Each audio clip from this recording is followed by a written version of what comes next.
I think it's going to be a pretty short video. We'll see. So something recently came to my attention that just, it horrified me when I found out about this. I sit in a group of mediums. We meet regularly. We all work as mediums. That's why we meet to discuss that subject.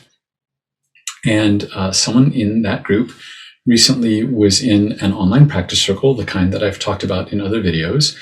And she said that someone in this practice circle connected with her mother, clearly connected with her mother, and then started talking about how her mother was very unhappy and she was in this dark place and was trapped or some BS like that. And I was horrified because I've always associated that kind of thing with frauds, with people who immediately follow up those statements with, and for $50, I can help.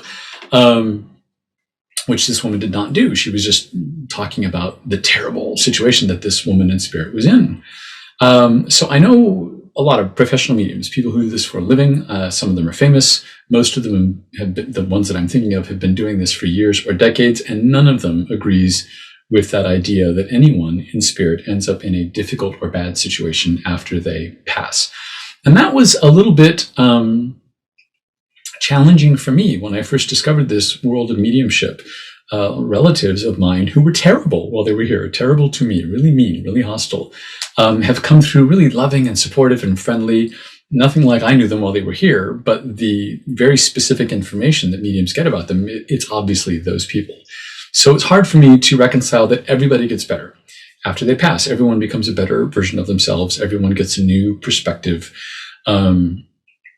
And I've done that to people. I've connected with formerly unpleasant people who either acknowledge what they were like or even go as far as apologizing or expressing deep regret for how they behaved while they were here. But absolutely nobody ends up in these dark, awful, trapped, bad experiences where they are unhappy. I don't believe it. It's never been my experience or the experience of a lot of really outstanding mediums who I respect a lot. So that's that. So everybody puts, I don't think this was a bad person necessarily who did this to my friend, gave this reading to my friend. I don't think she had any ill intent. I think she was putting her own spin on things, and we all do that. We all put, like I said recently in a video, I didn't connect with animals for a long time because I was expecting a person. And so that was my own mental attitude. And people can have mental attitudes that are negative, for example, and that will color. The message, any kind of mediumship is colored by the medium themselves, always. I think that's inescapable. But it does raise an interesting point. It raises a good point. Not all mediums are good people. Doing mediumship doesn't mean you're a good person. It is a natural, learnable skill, which means anyone, the worst person you can think of, anyone can learn how to do mediumship.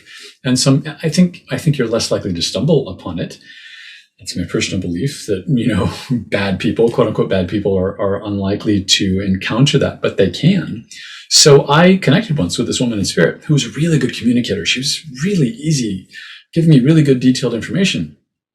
And then I said, this woman was psychic herself while she was here, right? It was a relative. My client was a relative of this person.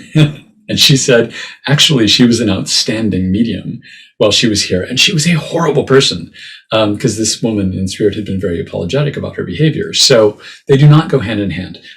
Good person and mediumship is not an automatic thing.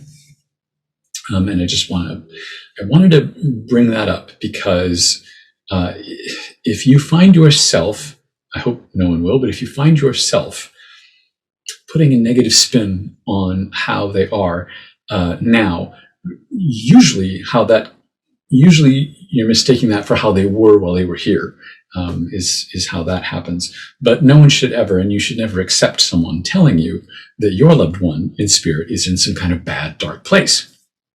So that's that quick video.